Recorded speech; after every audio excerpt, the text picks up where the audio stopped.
Welcome to Buddha's in Your Landfill, or Buddhism, just plain and simple. So good morning from Blackstone, Virginia, the center of the world. But then you too are the center of the world. But wait, where is the center of the world? If I say it's here in Blackstone, I'm the center of the world, but then you too are the center of the world. Is everyone the center of the world? Is there one center of the world? Let's look. The topic of this title is God's Last Stand. This talk is God's Last Stand. And a friend of mine came over this morning to return, he came to return my Avatar DVD. And he said he was interested in what I wrote yesterday about climate change being the last, what I just entitled God's Last Stand. If you look at which I do, if you look at our history now with a wide context, mythological, historical, a wide brush, I've been very interested in modernity, or the modern world that we have been living in since the Enlightenment and the end of the Middle Ages, which was a mythic age. The Middle Ages was a mythic age. The story of the Bible, hell, earth, and heaven was real. And they created around in the 1200s, every city had a huge Gothic cathedral, which was an entrance or a portal to heaven. The Middle Ages was all about salvation.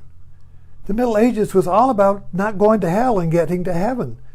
And the world was structured on that mythology. The earth was the center of the cosmos, or the universe. The sun went around the earth. And man was the center of all the species. All the other animals revolved around man. And God was the center of that, and all of everything. So then Copernicus came and said, wait, if you look through a telescope, you can figure out, you can see that the sun revolves around the earth. What? They Galileo, Bruno, all of these scientists that disproved the mythology or the worldview that the earth was the center were excommunicated, if not burned. And so finally science accepted that, and the Newtonian universe was born. We're all a bunch of planets just in a big mix, like billiard balls, like marbles, you see. But man was still the center of the earth. Man was still the center of the species. And then Darwin came. What? Man is just another species? He just evolved from the apes? What? Man is the center of all the animals revolve around man. Just as the planets used to revolve around the earth, so now man was removed as the center. So what's left of the Trinity? The earth, man, is God, you see. So now there's climate change. Man is changing the earth. What? God created the earth. Man can't usurp God and change the earth. God created the earth in his wisdom. So it's all God's work here. You see, man can't change man is not the center of that's humanism. My evangelical relatives that I really learned all about evangelicalism.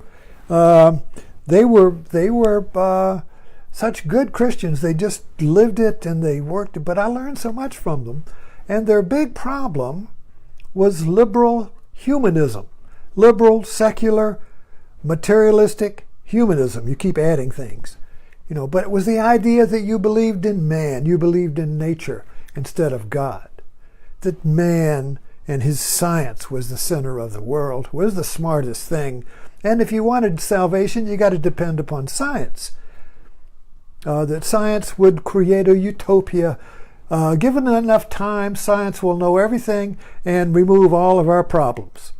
You don't have to go ask God to fix things. You go to the scientist, you see. Well, that was the modern view.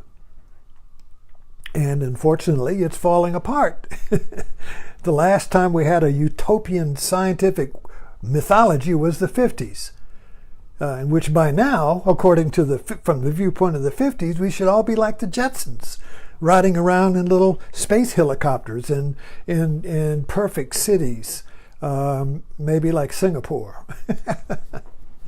But anyway, the idea here is that there has been an erosion of the center of the center by modern secular liberalism, and climate change, to me, seems to be the last stand of God.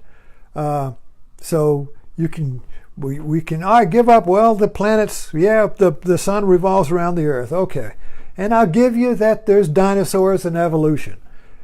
But I won't give you that God didn't create the earth, that man can change God's earth, you see. We won't give you that. So I kind of like put here, the earth is center, gone. Man is center, gone. God is center, gone. So there is, the way, from my viewpoint, with the wide brush, I really see the biblical world, the biblical worldview of earth is center, man is center, God is center, according to the Bible, you see, has merged with the secular view of what I call the right. The secular right and the religious right are really one view with two different eyes, a biblical and a secular.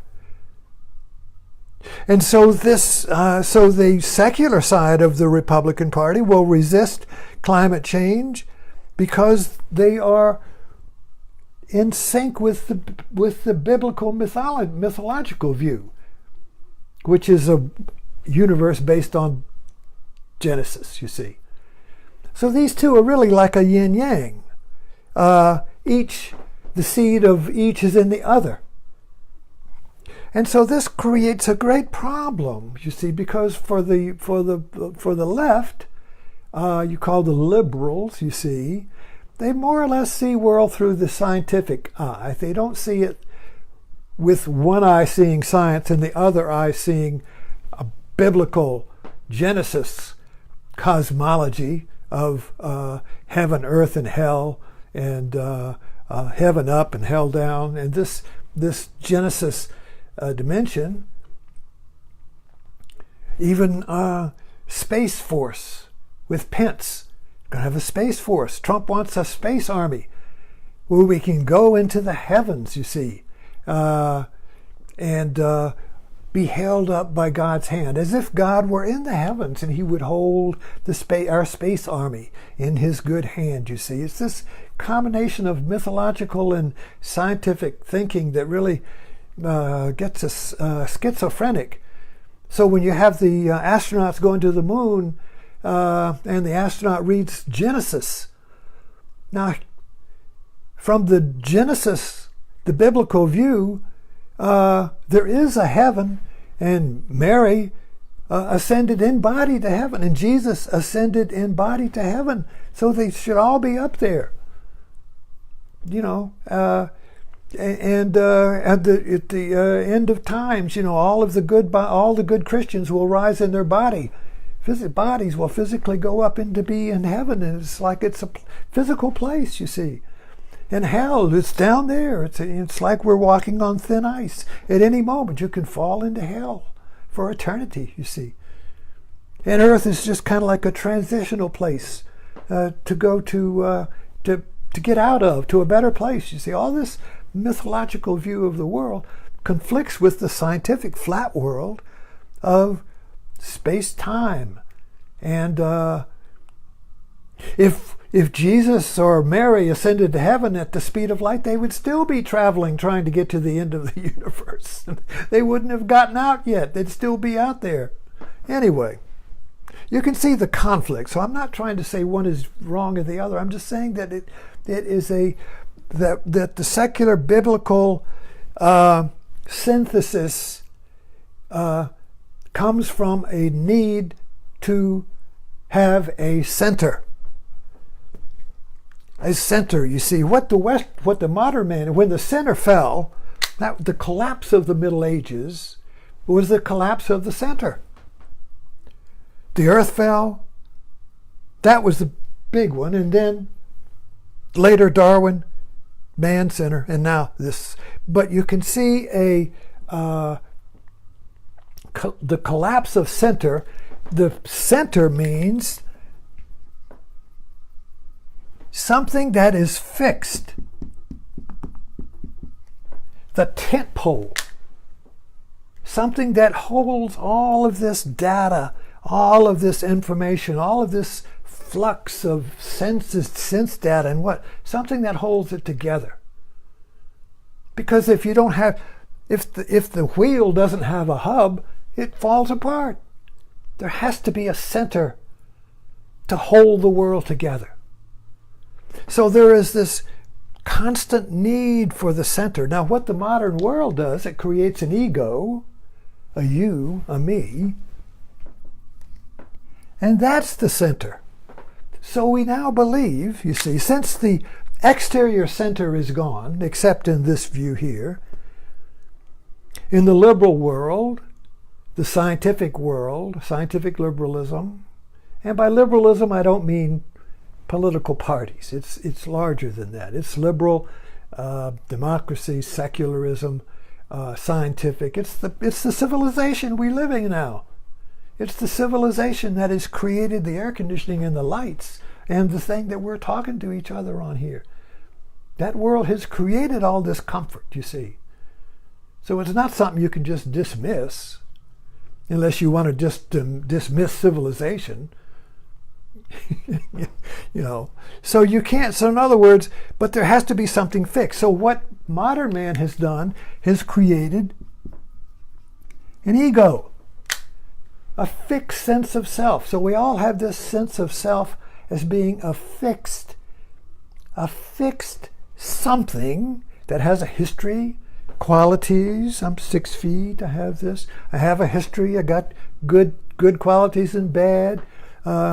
I've got an experiences, you see, and I'm kind of shaped by I'm conditioned by my American culture that I was born in, and I was conditioned by my family, my father, his culture, my mother's culture. All of these things are conditioning me into a sense of a fixed self or center. So this ego, you see, in the modern world is the center. Every individual is an ego, and that's the center of that person, you see. But that's a very, it's called fear and trembling. That ego center is very fragile. Just go to Facebook, and the ego is constantly being attacked, and it's attacking because the ego is wrapped in opinion, you see. So it's protected by views and opinions. So this is a very fragile center. So egos want to have something more stable. Egos want to have something large, some external center that they can gravitate to and hold on to in this changing world, you see.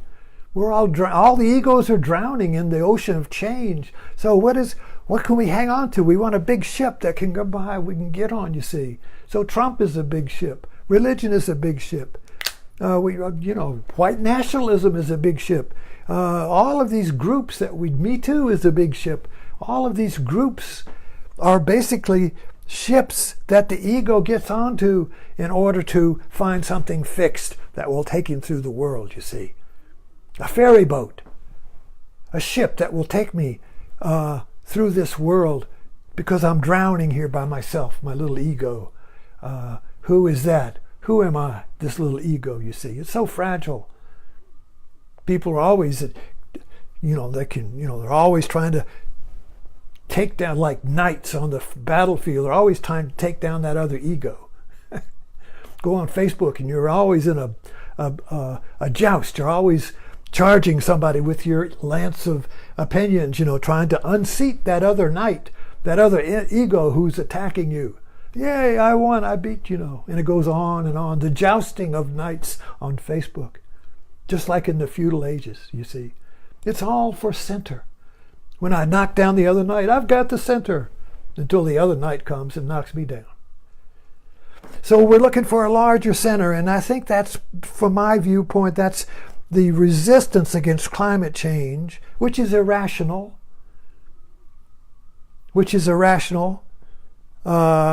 because there's something else going on there about this clinging to it against all odds, against all evidence.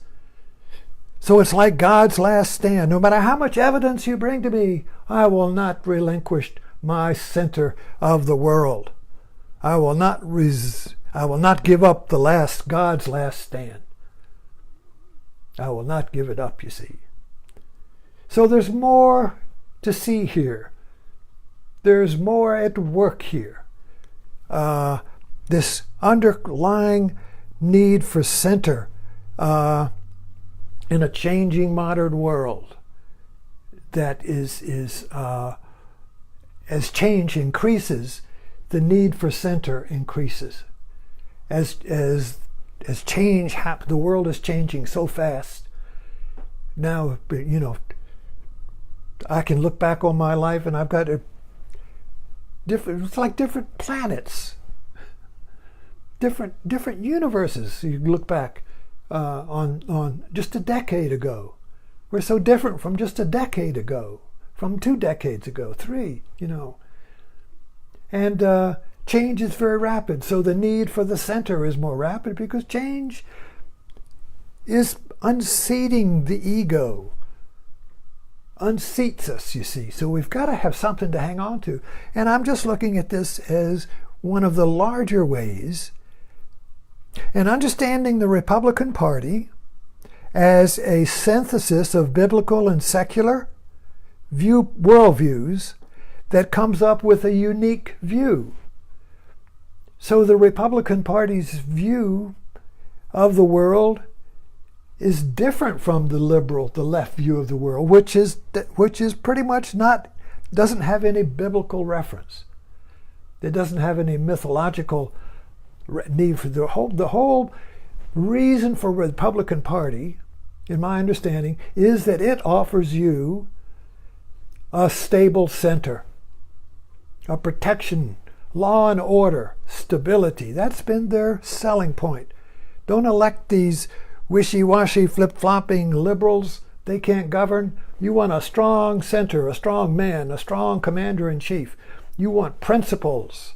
You want law and order, you see. You want a whole Republican Party will hold the center. Will hold the center, you see. And so that, of course, brings in the biblical viewpoint, because the biblical viewpoint is all about holding the center against the changing, against the flood, you see. Noah's Ark will rise above the flood. You see, the flood of liberalism and immigrants and brown people and rights, the flood of rights. The flood is coming, we know. So this whole, we are the ark. Now there's nothing wrong with that, because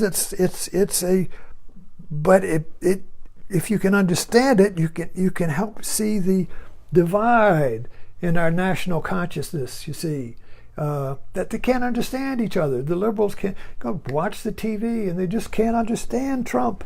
They just can't understand where Trump comes as the savior of the center. He will hold the center, you see, against all odds. And of course he did that in his campaign. He held the center against all of the knights that tried to unseat him. He was the last one standing. So people bet on him to hold the center. So I'm interested in understanding and not certainty. My quest is for understanding and not the certainty of me being right, but understanding. So let's join this together and follow me on my talks and my writing. Share this and go to YouTube and subscribe to my videos. Let's make a quest for understanding and not, because understanding and certainty are incompatible. When you're certain about your opinion and your view, you cannot find understanding of both views. So thanks for dropping in.